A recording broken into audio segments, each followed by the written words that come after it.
Hello students. So now this is third method of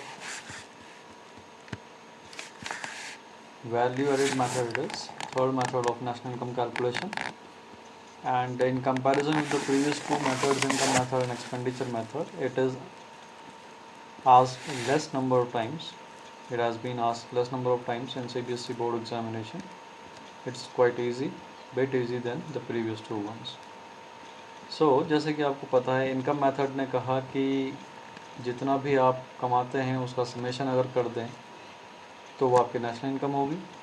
expenditure method ने बोला कि जो भी आप खर्च करते हैं उसको जोड़ दें तो वो आपका नेशनल इनकम होगा।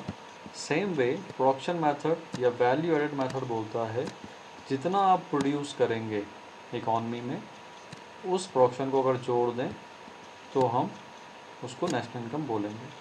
तो समेशन ऑफ टोटल प्रोडक्शन या summation of total value added is national income. So as per this method, the national income is the summation of value of all goods and services produced in the economy. Okay. So economy is divided in, जब आप बोल रहे हैं कि जो production है उसको जोड़ दें तो हम ये देखेंगे कि जो प्रोडक्शन यूनिट है वो कहाँ कहाँ है जिसका प्रोडक्शन हम जोड़ेंगे। तो इकॉनमी में तीन सेक्टर्स हम जोड़ लेते हैं। एक होता है प्राइमरी, एक होता है सेकेंडरी, एक होता है टर्शरी।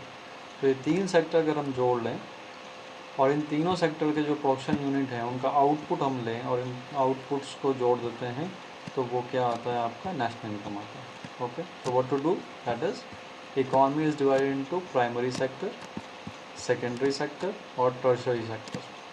तो प्राइमरी सेक्टर में कौन आता है? प्राइमरी सेक्टर में है एग्रीकल्चर सेक्टर और उससे जुड़ी हुई रिलेटेड एक्टिविटीज जैसे एग्रीकल्चर या माइनिंग या एनिमल हस्बेंड्री या फिशरी या पोल्ट्री फार्म या इस तरह के जो भी आपका एग्रीकल्चर से जुड़ी हुई, माइनिंग से जुड़ी हुई चीज़ें हैं जिसमें आप कोई चीज़ एक्सट्रैक्ट करते हैं, वो प्रोडक्शन वो आपका प्राइमरी में आता है। सेकेंडरी में कौन आता है? सेकेंडरी में जो आप मैन्युफैक्चरिंग करते हैं, मैन्युफैक्चरिंग सेक्टर जो है वो सेकेंडरी में है।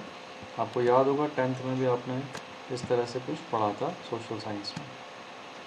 एंड टर्शरी सेक्टर में आता है सर्विस सेक्टर, जहाँ पे हम कुछ फिजिकल गुड्स नहीं बनाते हैं लेकिन सर्विसेज देते हैं और उसको बेचते हैं, जैसे आपका सॉफ्टवेयर मैन्युफैक्चरिंग। ओके, सॉफ्टवेयर आप बनाते हैं, that comes in IT sector जो हमारा है, that comes in tertiary sector. या डॉक्टर्स का सर्विसेज, या आप बार्बर के पास गए उसकी सर्विसेज, या टीचर्स की सर्विसेज। तो सर्विसेज सेक्टर जो सर्विसेज प्रोवाइड करते हैं they are called tertiary sector.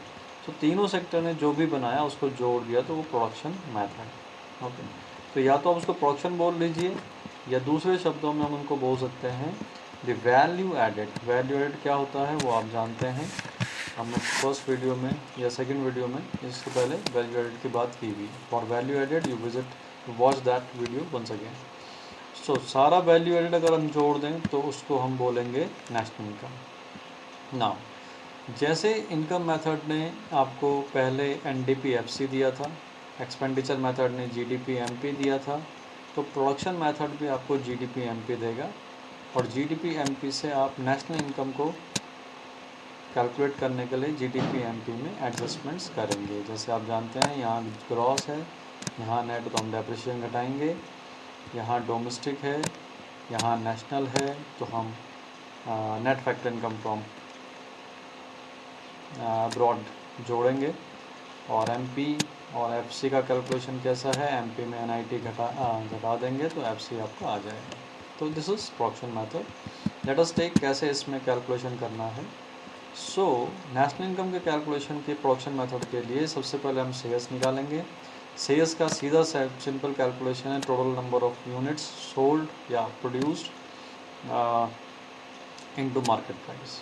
Okay, so total number of sales, total sales का मतलब है total number of units sold into market price. जैसे अगर आपने 2000 यूनिट बनाई, 2000 पेन बनाए और एक पेन 10 रुपये का बेचा तो 2000 इंटू 10 20,000 रुपये का आपका सेल्स होगा। लेकिन क्योंकि हम आउटपुट की बात कर रहे हैं तो ऐसा हो सकता है कि कुछ आउटपुट आपने बनाया हो लेकिन बेच नहीं पाए हो, इसलिए वो सेल्स में नहीं आएगा क्योंकि वो बिका नहीं। लेकिन क्योंकि वो बना है तो वो जुड़ेगा और उसका नाम होगा चेंज इन स्टॉक, यानी स्टॉक में जो सामान आया वो भी हमारा आउटपुट है जो हमने बनाया है, और क्योंकि वो बिका नहीं है इसलिए वो सेल्स में नहीं आया, लेकिन हम उसको आउटपुट में रखेंगे क्योंकि वो बना है। सो जो ग्रॉस डोमेस्टिक प्रोडक्ट एमपी है, या जिसको हम ग्रॉस वैल्यू आउटपुट बोल रहे हैं एमपी, ये इस केस में अगर हम इसको कैलकुलेट करें तो ये आता है total sales plus changes in stock minus intermediate consumption. Now sales क्या है? सेल्स है आपकी जितना आपने बनाया इनटू इसका मार्केट प्राइस, तो टोटल सेल्स। क्योंकि हम इसको मार्केट प्राइस पे कैलकुलेट कर रहे हैं इसलिए ये मेथड आपको जीडीपी एमपी देगा। ओके, चेंज इन स्टॉक का मतलब है, चेंज इन स्टॉक है this is the change in stock, opening stock को घटा देना है क्लोजिंग स्टॉक से, closing stock minus opening stock is changes in stock. और इंटरमीडिएट कंजप्शन क्या है कि जो फाइनल आउटपुट को बनाने के लिए आपने रॉ मटेरियल यूज़ किया, फाइनल आउटपुट को बनाने के लिए जो आपने रॉ मटेरियल यूज़ किया उसको हम माइनस कर देते हैं ताकि हमारा वैल्यू एडेड मिले हमें। वैल्यू एडेड का कॉन्सेप्ट आप जानते हैं, हम आउटपुट से इनपुट माइनस करते हैं तो वैल्यू एडेड मिलता है। इसलिए इस आउटपुट से जो कि बिका, पहला पोर्शन बिका, दूसरा पोर्शन नहीं बिका लेकिन बना दोनों, तो टोटल बने हुए से हम उसको बनाने में लगे हुए रॉ मटेरियल को माइनस कर देते हैं। रॉ मटेरियल उसको intermediate consumption. Okay, so this way we get GDP-MP। और GDP-MP से अब हम NNP-FC पे जा रहे हैं तो कैसे करेंगे? GDP-MP से पहले डेप्रिसिएशन घटाएंगे, आएगा NDP-MP, फिर NDP-MP में NFI जोड़ देंगे, आएगा NNP-MP, और फिर उसमें NIT हटा देंगे तो आएगा NNP-FC या नेशनल। ओके, तो इस तरह से हम प्रोडक्शन मेथड में नेशनल इनकम का कैलकुलेशन करेंगे। क्या करना है? पहले सेल्स निकाल देनी है अगर सेल्स नहीं दिया हुआ है, इसके लिए आउटपुट को मार्केट प्राइस से मल्टीप्लाई करना है, रुपीज़ में सेल्स आ जाएगा। फिर ग्रॉस वैल्यू एडेड या ग्रॉस डोमेस्टिक प्रोडक्ट एमपी निकालना है, इसके लिए sales plus changes in stock करने हैं और इंटरमीडिएट कंजप्शन घटा देंगे बस। और फिर जीडीपी एमपी अगर आ गया तो उसको कन्वर्ट करना है एनपी एफसी। कुछ बातें ध्यान देने की हैं। जो सेल्स होगा, this is important note, sales जो होगा वो सेल्स होगा आपने जो देश के अंदर सेल्स करा, इकॉनमी के अंदर डोमेस्टिक सेल्स, प्लस अगर आपने बाहर भी सेल किया देश से बाहर रेस्ट ऑफ द वर्ल्ड को तो वो भी आएगा, तो बोलेंगे एक्सपोर्ट। क्लियर? दूसरा जो इंटरमीडिएट कंजप्शन है, इसका मतलब है टोटल जो आपने इनपुट यूज़ किया है। ये जो इनपुट्स हैं, इनपुट का मतलब जो आपने रॉ मटेरियल और इस तरह की चीज़ें यूज़ करी हैं किसके लिए? अपने सामान को बनाने के। और ये जो है ये है non factor inputs. Non factor inputs का मतलब जो हमारे फैक्टर ऑफ प्रोडक्शन हैं उनके अलावा, जैसे लैंड, लेबर, कैपिटल, एंटरप्रेन्योरशिप हम यूज़ करते हैं, उनके अलावा जो आपने रॉ मटेरियल यूज़ किया है वो आएगा आपका इंटरमीडिएट कंजप्शन। ओके, चाहे वो डोमेस्टिकली परचेज किए हों या आपके इम्पोर्टेड हों, तो घर के अंदर यानी कंट्री के अंदर परचेज किया हुआ इनपुट या अगर इंपोर्ट भी किया है तो वो दोनों ही जुड़ेंगे। जैसे यहाँ पे सेल्स में डोमेस्टिक सेल्स जुड़ रही है और एक्सपोर्ट जुड़ रहा है, वैसे इंटरमीडिएट कंजप्शन में डोमेस्टिक परचेज जुड़ेगा और इंपोर्ट भी जुड़ेगा। और चेंजेस इन स्टॉक क्या होता है? Closing stock minus opening stock. तो ये और चीज़ों से आसान है और इसका फॉर्मूला भी छोटा है। Okay, now let us take one example on this. ये आपका एक एग्जांपल है। ये दो फर्म दी हुई हैं आपको, two firms are given and we have to find out the value added by firm A and firm B. So closing stock of firm A, closing stock of firm B, opening stock of firm A, opening stock of firm B. Why it is given?